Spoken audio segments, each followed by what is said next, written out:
guys, how's it going? It's That Nerd Ryan here, and today we will be reviewing the Star Wars The High Republic Rising Storm book. This is the second adult book in the High Republic series. It's Phase 1, Wave 2.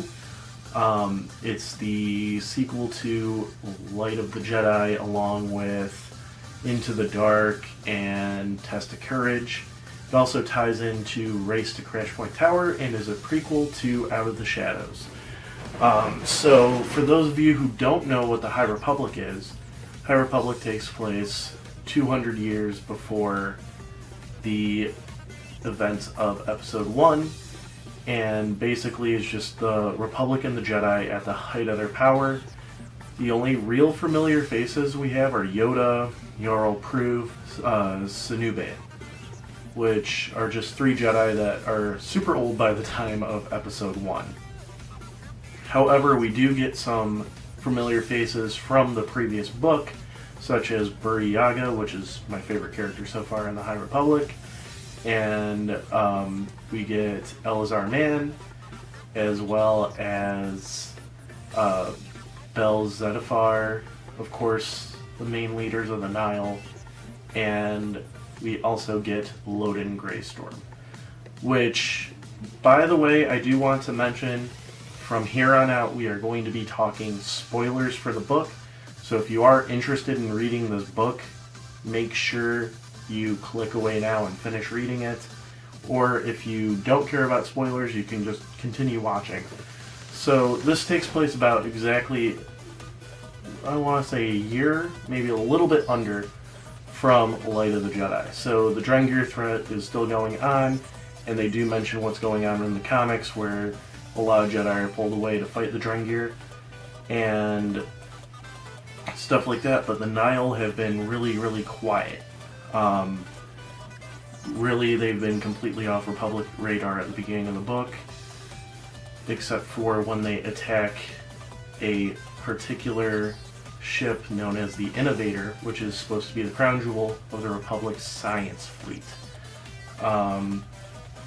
So as it comes in, or they come in to try to take it, and that ends up being an issue, to where they were completely underprepared and ran off. However, Bel ends up getting impaled in his ship. And how that basically plays out is he does get like synthetic skin, heals up and everything, but he's still like a little shook and everything for most of the book. Elazar is still dealing with the visions they had at the end of Light of the Jedi. Avar Kriss is not in this book. She's in it for like a page, and then she's mentioned throughout the rest of it. Mainly, we focus on their third friend, Stellan Gios, which I don't remember if he's in Light of the Jedi. I know he's not a main character in Light of the Jedi, but I don't remember him as well. We also see the Nile set up based on a planet, and Marchion Ro, who's the leader of the Nile, finds a particular weapon that we barely know anything about called the Leveler. We only see the Leveler in action at the end of the episode.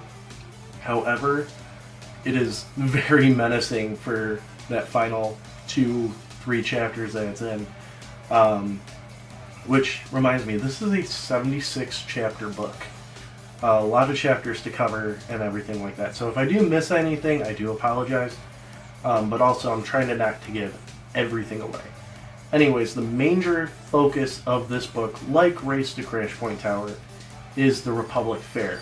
We actually get to see everything else that happens in the Republic Fair that kind of was mentioned in Race at Crash Point Tower.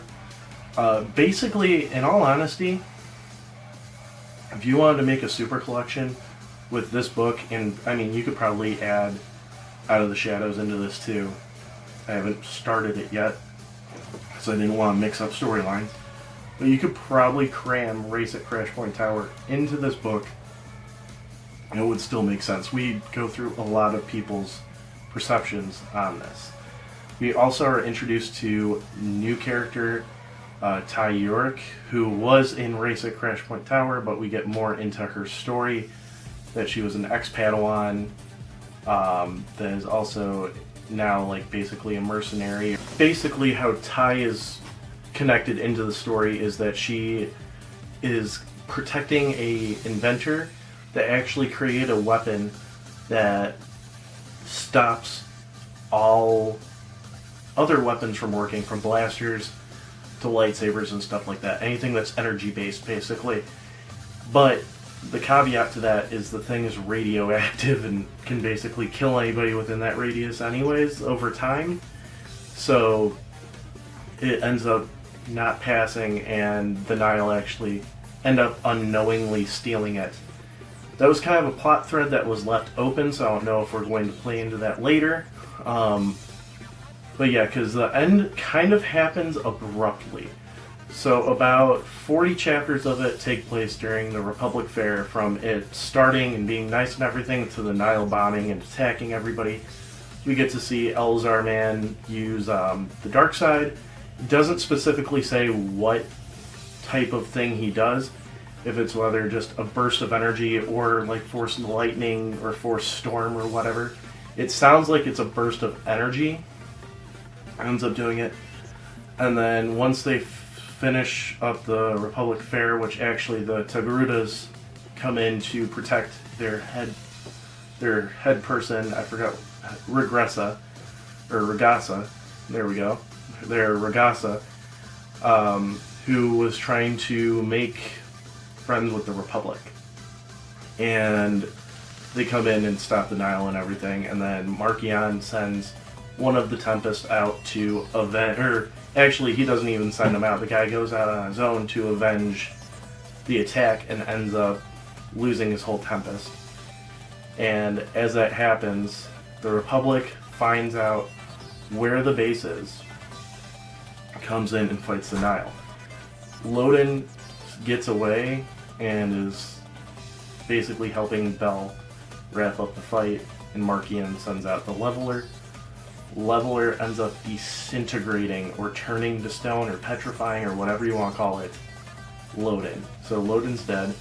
Bell is like in a state of shock, and that's how the book ends. So it's a real cliffhanger, everything like that. So this book, definitely better than The Light of the Jedi. I give it a 8 out of 10, really good book. Really long read though. Like I said, 76 chapters. It's only 427 pages, but still, if you're reading on a chapter basis, it's a lot of chapters. Almost had to push this review back. So, I hope you guys enjoyed the video. Make sure you leave a like, comment, subscribe. Follow me on all my social media down below. And it's that Nerd Ryan telling you, we're all Jedi Masters.